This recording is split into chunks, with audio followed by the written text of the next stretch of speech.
বিসমিল্লাহির রহমানির রহিম। প্রিয় দর্শক, হাবিবে আজমি রহমতুল্লাহ আলাই নামে একজন বুজুর্গ ছিল। হয়তো আপনি এই ঘটনাটি এর আগেও শুনেছেন। বড়ই দিলচস্প আর বড়ই উপদেশমূলক এই ঘটনা। তাহলে হাবিবে আজমি রহমতুল্লাহ আলাই নামে একজন বুজুর্গ ছিল হাসান বসরি রহমতুল্লাহ আলাইয়ের জামানার মধ্যে। এই হাবিবে আজমি রহমতুল্লাহ আলাইয়ের কিরাত একটু ভালো ছিল না। সে সঠিকভাবে কিরাত পড়তে পারত না এবং নামাজের মধ্যে ইমামতি করতে গেলে যেরকম সহিশুদ্ধ কিরাত থাকা প্রয়োজন সেরকম কিরাত তার ছিল না।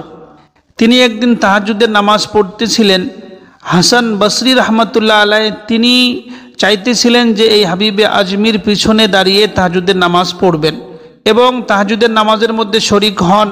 শরিক হওয়ার পরে দেখেন হাবিবে আজমির যে কিরাত, সে কিরাতটা খুবই খারাপ ছিল, ভালো ছিল না। তাই হাসান বসরি রহমতুল্লাহ আলাই তার পিছন থেকে সরে গিয়ে বাড়িতে গিয়ে তাহাজ্জুদের নামাজ আদায় করে। পরে হাসান বসরি রহমতুল্লাহ আলাই স্বপ্নের মধ্যে আল্লাহ রব্বুল আলমিনকে দেখেন এবং আল্লাহ রব্বুল আলমিনের কাছে জিজ্ঞাসা করেন যে হে আমার রব, আপনার নৈকট্য লাভের জন্য কোনটা আমল আমার জন্য সব থেকে ভালো হবে আর সব থেকে আফজাল হবে, সব থেকে উত্তম হবে। মহান আল্লাহ রব্বুল আলমিনের পক্ষ থেকে আওয়াজ আসে যে সব থেকে ভালো হবে আসসালাতু খালফা হাবিবিল আজমি, আপনার নামাজ পড়া হাবিবে আজমির পিছনে।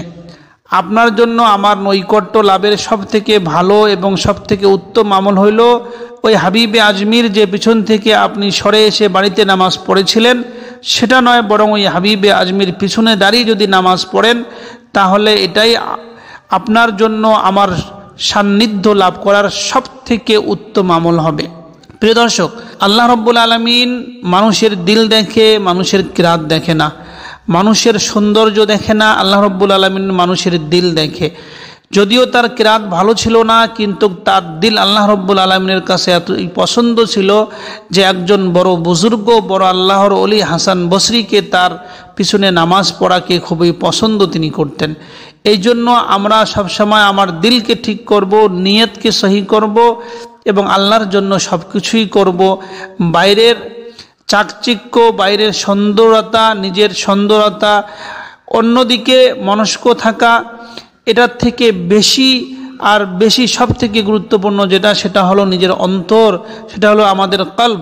এই জন্য আমাদের কলবকে ঠিক করতে হবে, কলবকে আল্লাহর জন্য রাজি করতে হবে। তাহলে আল্লাহর কাছে সব থেকে বেশি প্রিয় হওয়া সম্ভব হবে।